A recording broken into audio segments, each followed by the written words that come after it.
You may read books or you may not read books, but I'm sure this technique you haven't explored.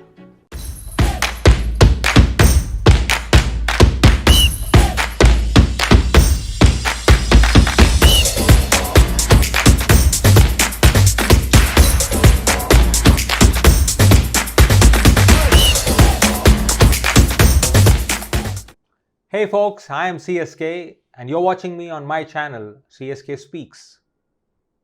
Reading. The one thing which many people suggest is to read and read a lot. Well, there's no end to reading, isn't it? There are too many genres, too many methods of reading, too many options to read, and too many books. And keep reading is not the only way forward. Well, when I encountered such a deadlock in my life, I came up with a technique, and that's the technique which I'm going to share with you. The beauty of this technique is I got to write my own book, and I read that book again and again because no book can be comparable to my very own book. Now, wait a minute. Am I talking about the book I published recently or the book I published before that? No, not at all. I am talking about the book which I have written by reading a lot of bestsellers and popular books available in the world. This little white book, what you see me holding in my hand, is a compendium, a compilation of all those important thoughts that I have gathered by reading over 500 books. Now, it's impossible, it's humanly impossible to remember all the books which you have read, right? It's also impossible to keep reading the books again and again because human mind wants variety. The thought crosses your mind that I have already read it. I may not remember it, but I have already read it and I want to explore new book at the same time which I'm using to read an old book. So what I did was to compile some of those thought-provoking, appealing concepts which I have come across when I was reading those books and collect them in this book. And today I'm going to take you through as an example of those concepts or those things which I have captured in these pages so that inspires you to just do this. This is one technique which has worked wonders. And what I do with this book is every now and then, favorite is on Sundays. Sometimes every Sunday, sometimes once in 2 Sundays, I open this book and glance through these pages on the Sunday morning. It takes me back to those days where I was holding that book and I was reading, and I don't know, magic happens that when you open one particular paragraph and start reading them, you are transported back in time to the day where you were holding that book and you were reading the entire book, and suddenly everything of that book, the context, the plot, the story, or even the insights, the models comes out live in your mind. So that's the technique which I'm going to tell you, or which I have already told you about, compressing all those books which you read, no matter whether you read it online or offline or whatever. Put them and write them in your own handwriting in a small little book so that when you read next time, you're not reading somebody else's book, you're reading your very own book. All right, let's get started. Now here you will see all these pages what I'm reading from on my screen here, on your screen rather, to the right of mine. But let me take you through one of those sheets which I have compiled here in this little white book. Now, this is one quote which I came across and it inspired me, and when I was reading Nelson Mandela, I did a recent video on Nelson Mandela's life, and this quote goes like this. As I said, the first thing is to be honest with yourself. You can never have an impact on society if you have not changed yourself. Great peacemakers are all people of integrity, of honesty and humility. That was Mandela's quote, and somehow it caught my attention, and that's why I said, let me capture that in my book. Now, there was another thing. I personally love to read leadership and leadership models and methods from great leaders. This is another thing which appealed to me, and I wanted to share that with you today.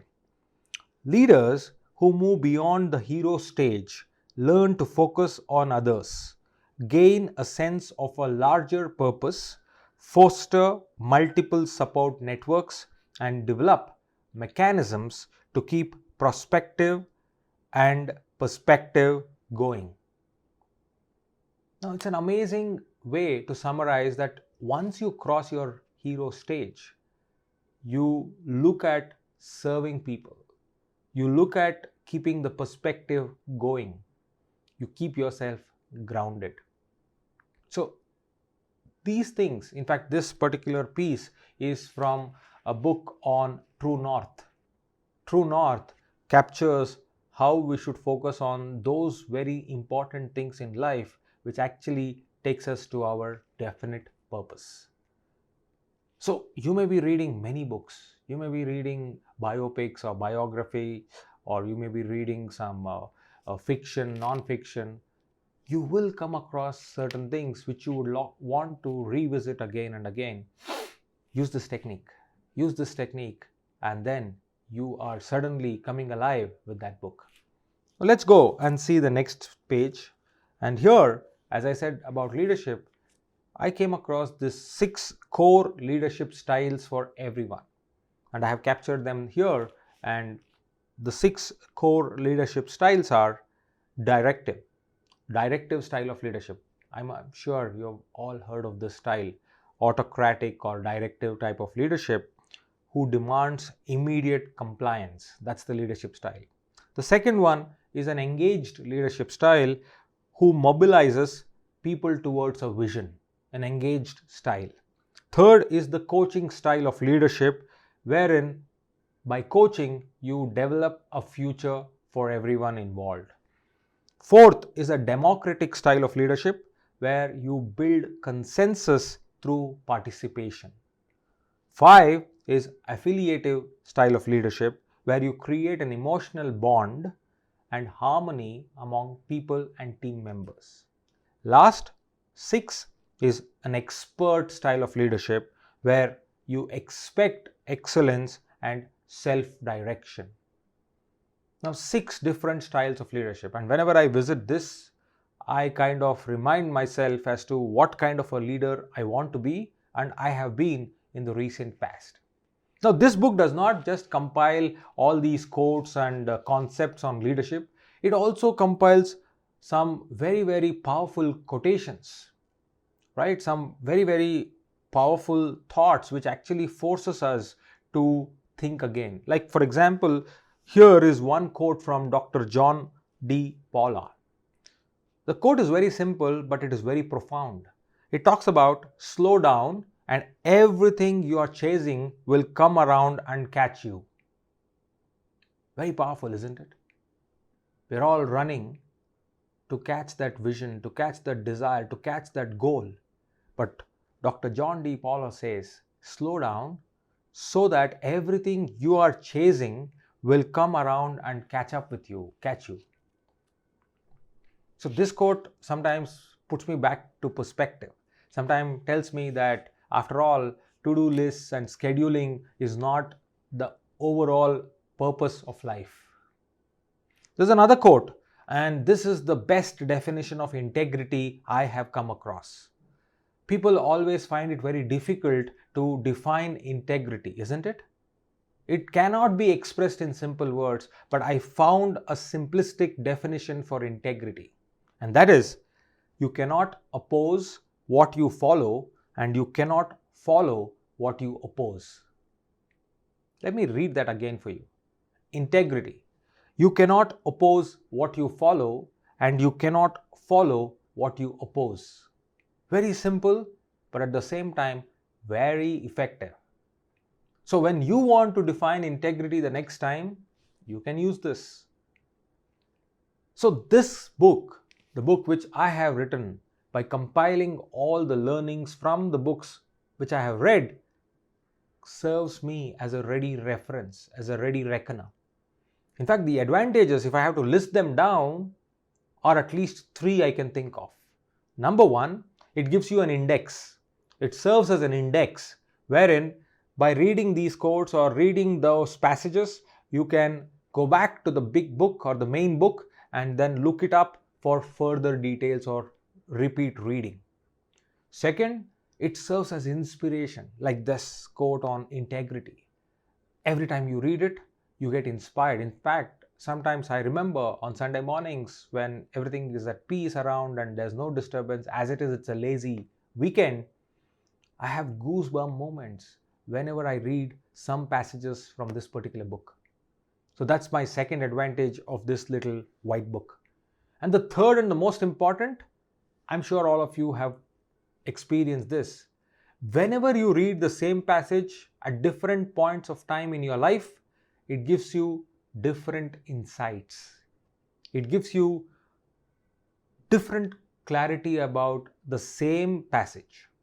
So every time I revisit this book, I get unique, refreshing insights about life and the purpose of life.